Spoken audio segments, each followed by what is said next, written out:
Hey man, how you doing? I'm good. How are you? I like your shirt. Oh, thanks. Yeah, you know what? I'm in full band gear today, dude. I got a Guar shirt on, I've got Rob Zombie on, and I probably have like Five Finger Death Punch underwear on.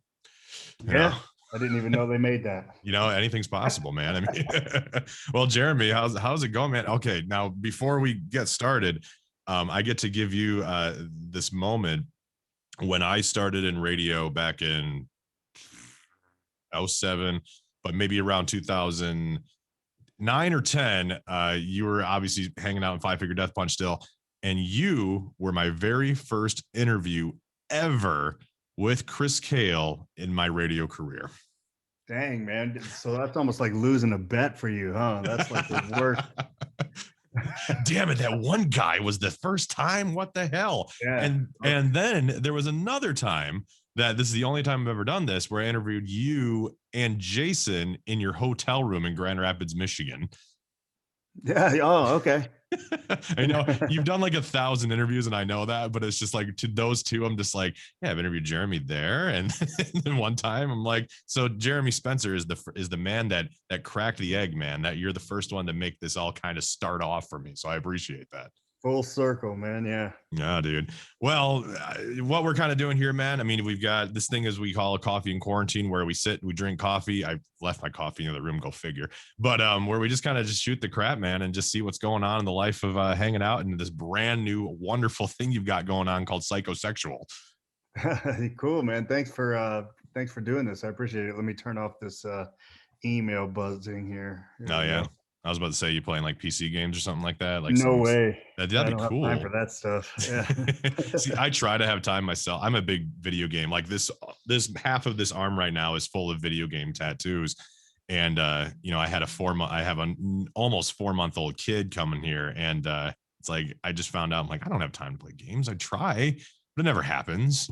Yeah. It's a little different these days, huh? It's quite a bit, man. So we'll start off the whole thing, man. I gotta know, ever since the first time I saw Psychosexual and seeing you, Devil Daddy and everyone too, how did this whole thing get started, dude? I mean, it's absolutely amazing. I love theatrical metal rock, so I'm like, this is really drawing me in. Oh, good. Thank you.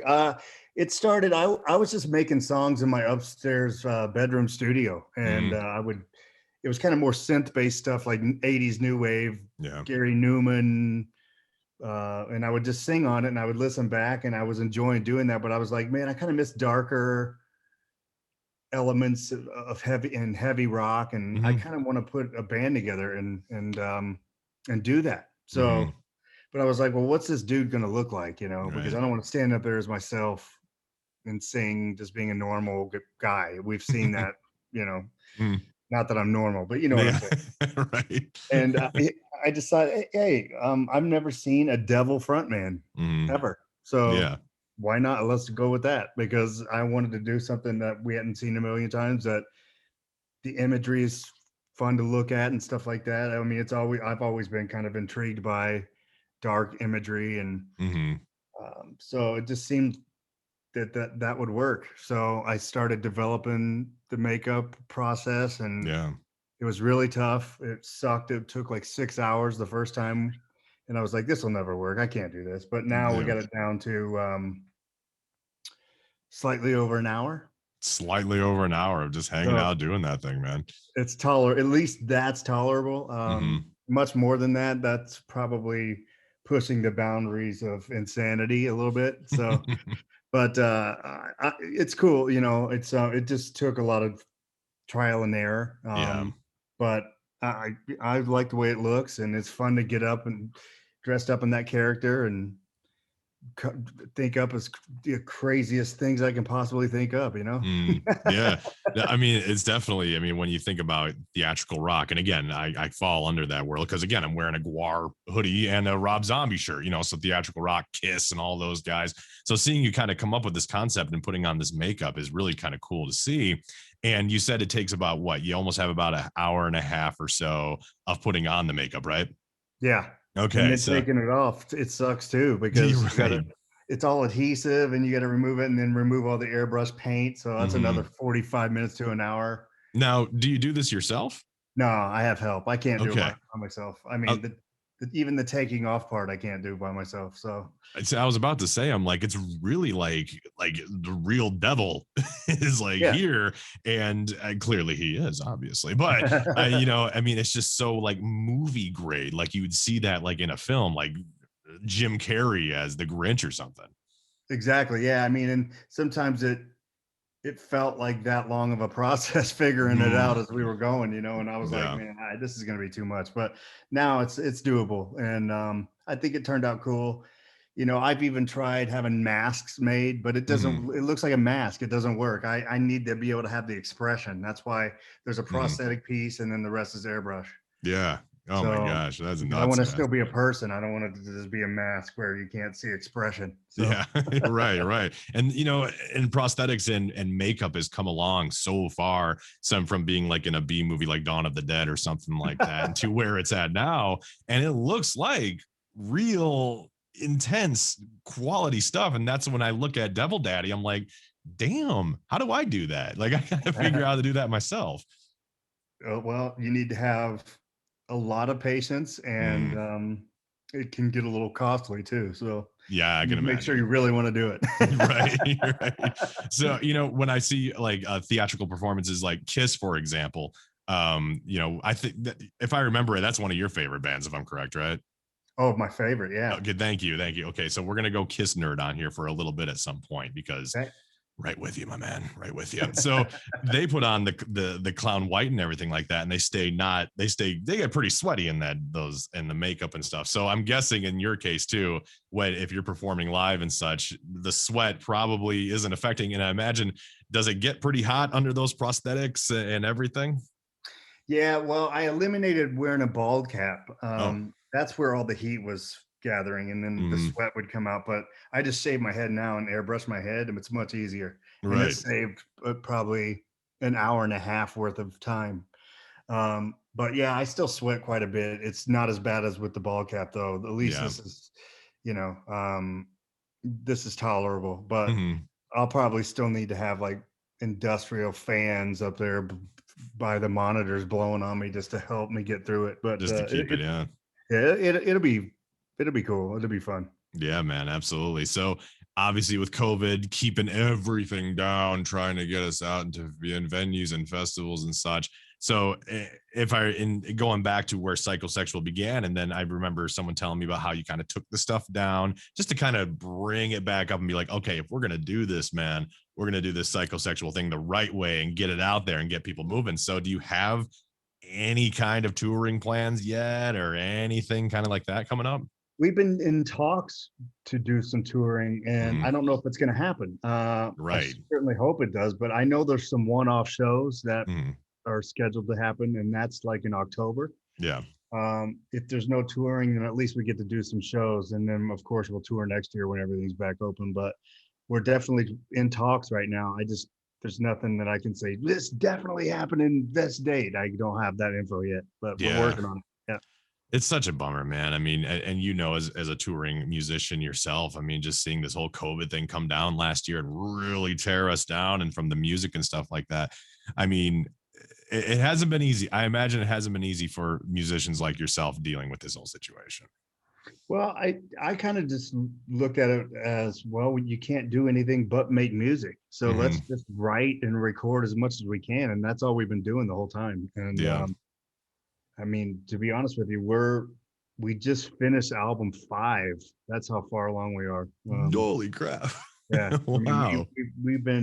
we work 5 days a week, so Mm, it adds up pretty fast, if we just crank stuff out, and there's snapshots in time. It's what you're feeling at that time. You don't need to overthink it that much. yeah.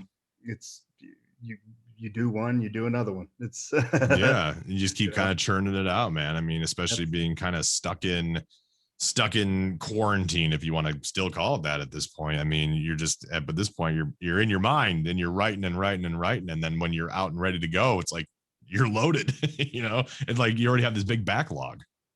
for sure. Yeah, I mean, and that's the goal. I mean, it's what we like to do. We like to Hmm. create, but when you're touring, you can't really make records. No, no. So, and when you come off a tour, that's really not what you want to do right away. You want to Hmm. relax a little bit. And now we'll actually be able to not only not break our momentum and stay out on the road, but when we finally come off the road, then we can relax properly without having to go, ooh, we got to get in the studio in 12 days, you know. Right. And that, you know, and that's kind of how things were in the past. Even with Five Finger, it was tour record, tour record, tour record, never stopped. Right. Yeah. And that was like, okay, that's starting to take a toll a little bit. Right, right. I mean, that's one thing when it comes to, when your days during Five Finger. I mean, you're right. It was tour record, tour record. So I imagine with Psychosexual and having obviously the 5 albums that you already have getting going with it, I imagine it's maybe a sense of relief, if I'm correct, right? It is. It's different because now there's not pressure to follow something up. We've already kind of road mapped out how things Mhm. are going to go. Yeah.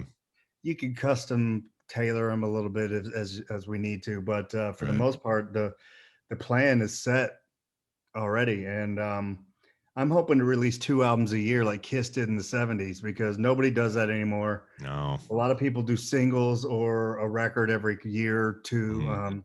I want to bring it back to where you release records on a more frequent basis. Yeah.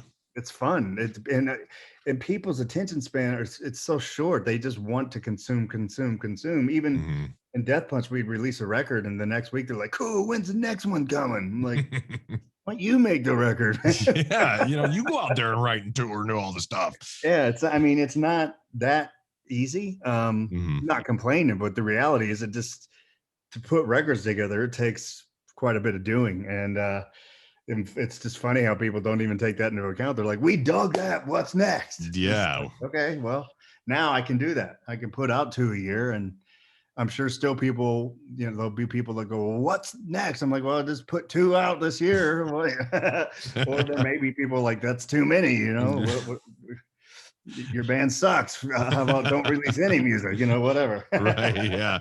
I mean, that's true though, with all the way that people digest media today. Again, they just need it instantaneously, and they want it so quick, and they don't think about like the mastering, the writing, the planning, and let's all face it, the budgeting of it all that stuff has to go into this, and it's just like, well, you just go into a studio and record. It's like, no, man, there's like thousands of other things we need to do with this.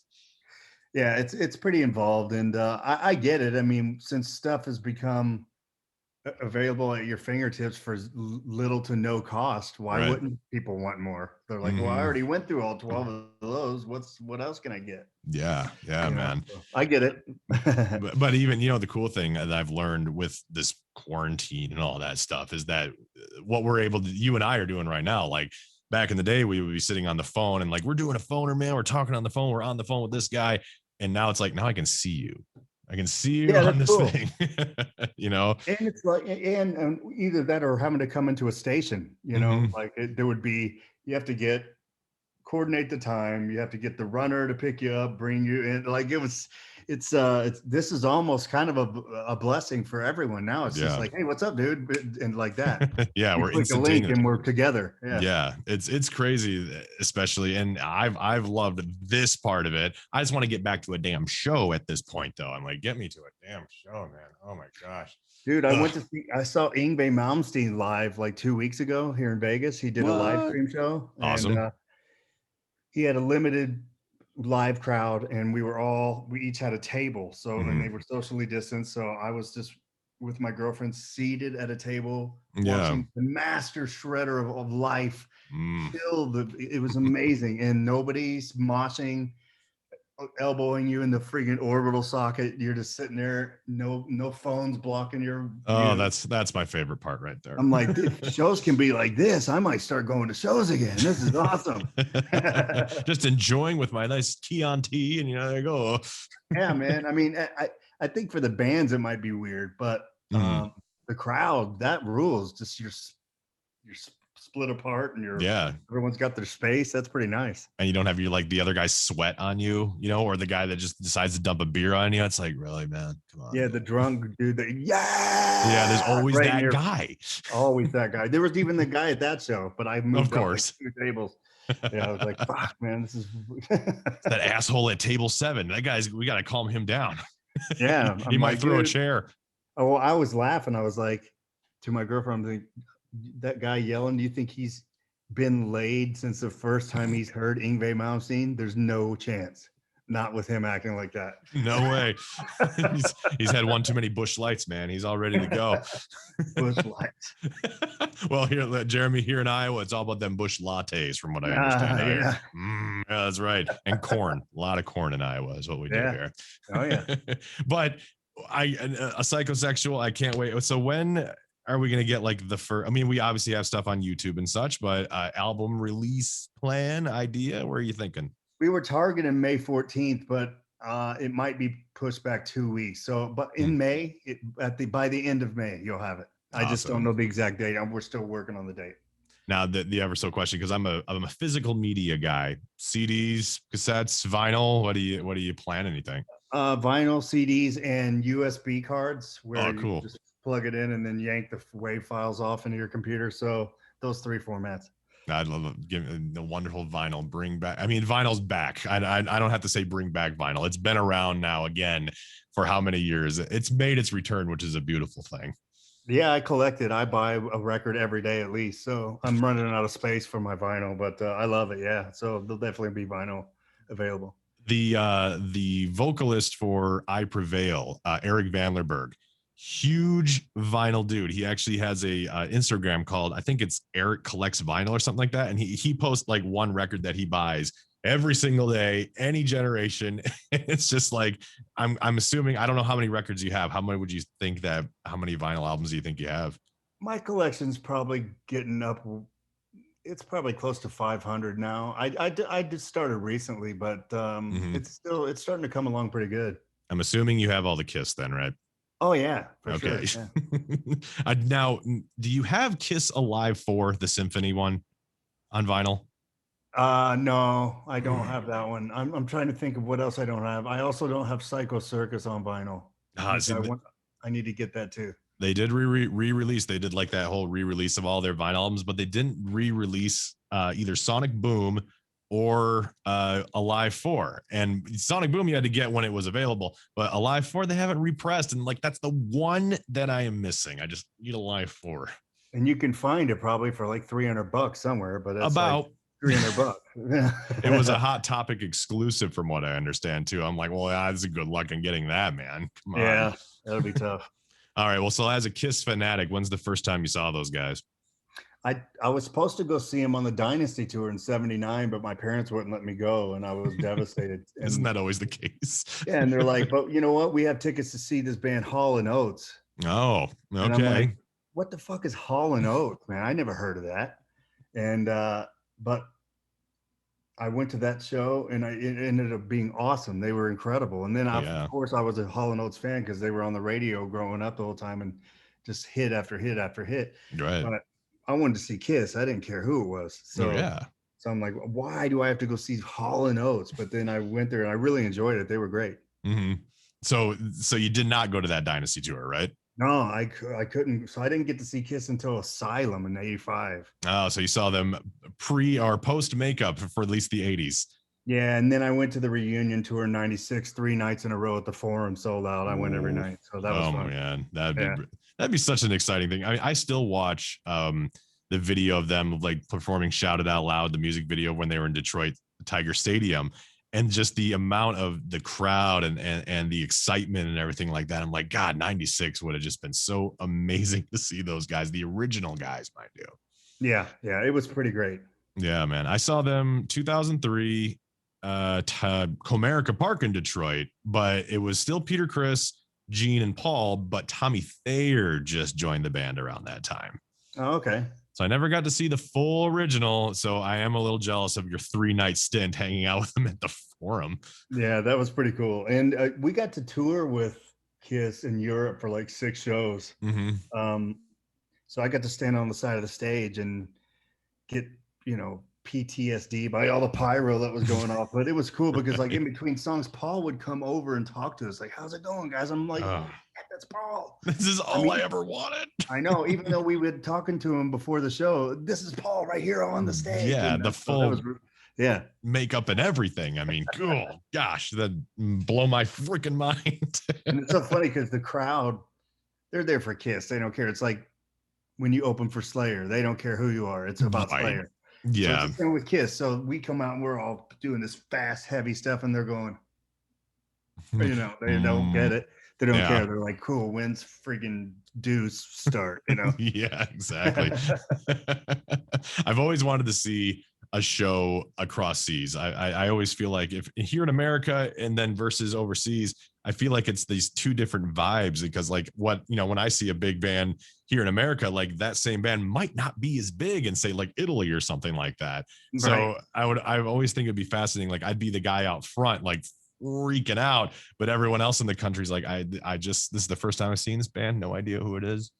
you know Yeah, it's cool. yeah, man. So I won't grab too much of your time, but being a big tattoo fanatic and you being one of the most covered tattoo people I think I have ever seen or met in my life, it's hard to pick out one, but I'm going to ask you, man, what's the most favorite tattoo you've got on you? I mean, of all of them. I'm getting one done right now that's almost finished. I just got this Prince portrait on my leg. Oh, of you, And like the musician? yeah, and it's No really shit. cool, man. It's kind of mucked up right now. I just got it done yesterday, and I have one Mm. more session, but that's by far and away my favorite. Oh, that's so cool. Have you ever been to Paisley Park? Never been to Paisley Park, but I got to Mm. see Prince about 3 or 4 times before he Oh my left the God. planet, and that was pretty incredible. I wanted to venture up to Paisley Park at some point because just the historical significance and it's freaking Prince for Christ's sake. I I know. mean, I come will. on. I'm definitely going. That's a goal. That's a bucket list thing. I just haven't had the chance yet. Yeah, man. Well, I definitely look forward to more psychosexual and more tattoos of Jeremy Spencer. Because man, it's So thank just you. I look to you, I look at your neck and your arms. I'm just like, someday my whole sleeve is gonna be finished. It's as you know, a work in progress with anything when it comes to tattoos, but It never patience, stop. no. Yeah, it's the worst. But patience is perseverance, right? Eventually it Right. gets done and you're just like, now I feel good about this. Or good. Yeah, for sure. So Jeremy, or as we know, Devil Daddy of Psychosexual, is there anything you want fans to know or to look forward to for this year? Obviously in May. What else can we look forward to kind of wrap it up for you? Well, just thanks to everyone for giving it a chance. I know it's different and it's theatrical and it's not five finger but just give it a chance. I think you'll like it. It's pretty eclectic. It's all over the map. There's something for everyone, man. It's just fun fantasy, dangerous rock and roll, man. Pretty fun stuff. Hell yeah, man. Awesome. Well, Jeremy, dude, I appreciate it. It's so good to see you again. I mean, after so many years of following you all the way from Five Finger until now, and I'll keep following you to the end of time, man. Thank you, man. Well, before we go, though, because we're doing a Zoom thing and I have to make a blog and go on the website, all that. So we have to do a quick 3-second still shot. So you can make a funny face. You can just smile. You can put your thumbs up. I don't care what you do. But Okay. so in 3 seconds, we'll do that. So you ready? Yeah. All right. In 3, 2, 1. Perfect. All right. Awesome. Jeremy, again, man, so good talking to you again. And I can't wait until May to hear the album, dude. Looking forward to it. Hey, thanks a lot. I appreciate you having me on. Yeah, anytime, man. I'll see you later. Great. Take care. Peace.